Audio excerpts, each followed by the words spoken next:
let me do an explanation of what it means for your clipper to have the lever closed versus open. When the clipper is in this back position like this, it's open.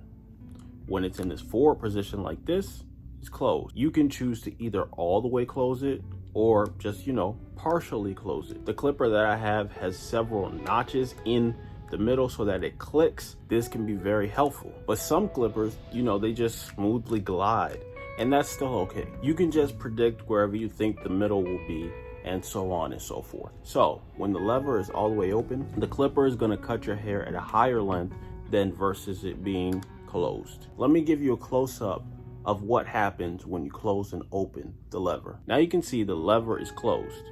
Do you see how close these blades are to this? Now watch as I open it.